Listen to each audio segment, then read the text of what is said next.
Saudara, perilaku kekerasan seksual pada anak di lingkungan pendidikan seolah tak henti mendera. Usai drama kasus Jombang di Mojokerto, Jawa Timur, seorang guru agama ditangkap karena melakukan kekerasan seksual terhadap 3 santri laki-laki yang masih di bawah umur. Perlu ada evaluasi dan pengawasan ekstra agar anak-anak tak jadi korban predator seks dan aman selama menempuh pendidikan. Kasus kekerasan seksual pada anak kini muncul satu persatu ke permukaan bak fenomena gunung es. Pada minggu lalu, publik dihebohkan dengan drama penangkapan Muhammad Subki Azalzani.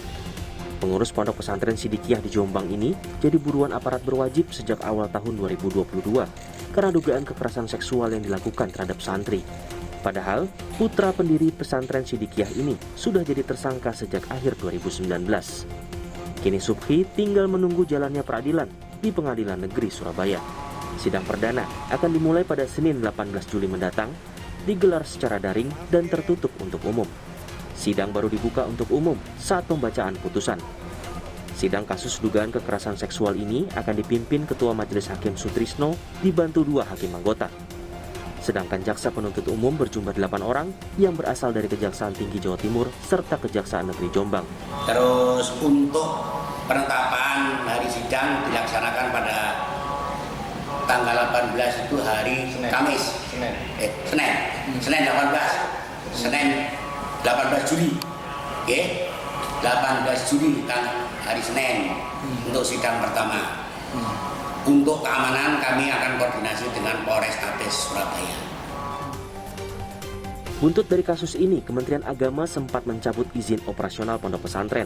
Ribuan santri pun dirundung cemas akan nasib pendidikan mereka. Namun keputusan pencabutan izin pesantren dianulir oleh Menteri Agama ad interim, Muhadjir Effendi. Pembatalan ini dilakukan demi kebaikan ribuan santri di pondok pesantren. Muhadjir menyebut, pembatalan pencabutan izin operasional pondok pesantren Sidikiyah dilakukan sesuai arahan dari Presiden Joko Widodo. Dalam pondok itu ada ribuan santri dan ini harus dipastikan bahwa proses kegiatan belajar mengajarnya terjamin. Dan untuk bisa terjamin itu maka statusnya harus dipulihkan baik lembaga maupun anak-anak ini.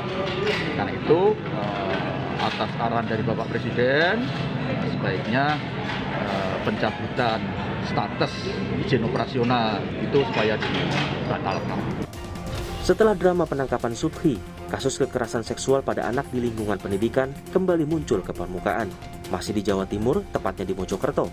Seorang guru agama ditangkap polisi setelah melakukan kekerasan seksual terhadap 3 santri laki-laki yang masih di bawah umur. Tersangka Rudianto melakukan aksi bejatnya sejak awal Februari di tengah rutinitasnya mengajar. Semua kejahatan dilakukan setelah tersangka mengajak para korban ke kamarnya.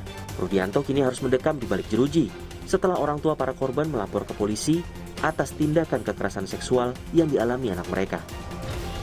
Tadi dipanggil oleh RD alias D ini untuk masuk ke dalam ruangan.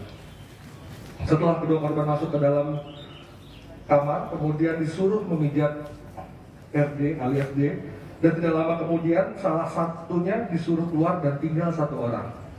Saat ditinggal dalam kamar itulah pelaku berpura-pura menanyakan kepada korban apakah korban sudah akil balik atau belum.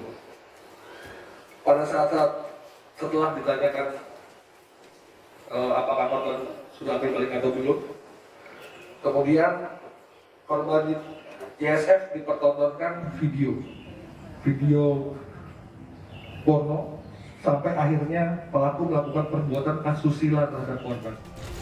Ditangkapnya pelaku kekerasan seksual sedikitnya bisa memberi kelegaan bagi para korban dan anak-anak bahwa mereka tak lagi dilanda ketakutan selama menempuh pendidikan. Namun demikian, perlu ada evaluasi dari pihak terkait agar kejadian semacam ini tak terus terjadi.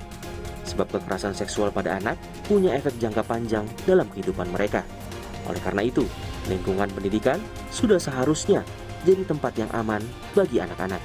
Tim Liputan, Kompas TV.